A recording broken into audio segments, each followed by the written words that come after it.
του Champions League. Έτσι, ύστερα από τους πανηγυρισμούς στην Αθήνα, αρχή πνογόνα που έχουν πέσει εκεί όπου ήταν τα χαρτιά, το βλέπετε εδώ, και ζητούν, όπως με ενημερώνουν οι δύο συνάδελφοι από τον αγωνιστικό χώρο, η υπεύθυνη της Super League, να πάει γρήγορα το πυροσβεστικό εκεί ούτως ώστε στην περιοχή της ΑΕΚ. Το εκτέλεσε ο Λίνο, η κεφαλιά, η επέμβαση από το Σάχα κόρνερ στην κεφαλιά του Βιερίνια.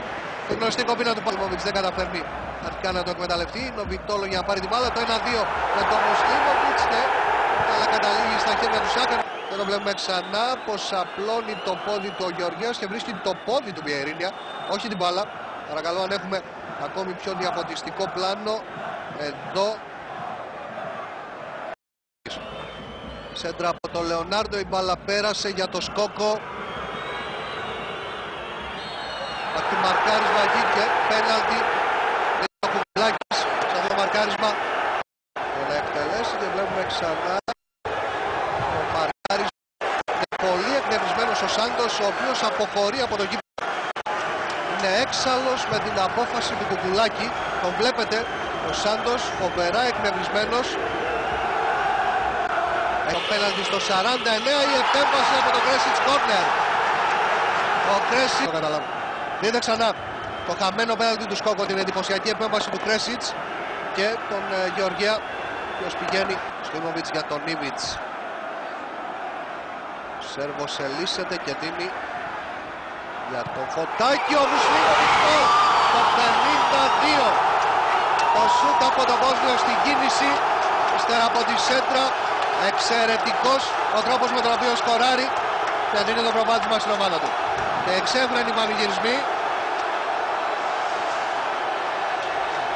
Βλέπετε τις εκδηλώσεις λατρεία στο φίλο του ΠΑΟΚ για τον Μουσλίμοβιτς, τον γκολ που πέτυχε και με το οποίο η ομάδα του προηγείται. Από τη σέντρα, το σουτ στην κίνηση. Ιδανικός ο τρόπος με τον οποίο τελειώνει τη φάση. Ο Μουσλίμοβιτς κάνει ένα περιθώριο για αντίδραση στον Σάκα. Ένα πανέμορφο γκολ με τον Μουσλίμοβιτς. Τρεις τώρα έρχονται σε βοήθεια και ο Βιερίνια περνάει εξαιρετικά. Ο Γκαρσία για τον Μουσλίμοβιτς, αλλά ο Σάκα είναι που σώζει. Εκπληκτική πάσα από τον Ουρουγουανό. Η ανακοίνωση από τα μεγάφωνα, η οποία έχει να κάνει Παπάζογλου, που έχει βγει πλάγια. Είναι για τον Κουτσιανικούλη, αυτός δοκιμάζει το σούτ, η επέμβαση από το Σάχα, πάει να μπει στη φάση ο Εντίνιο.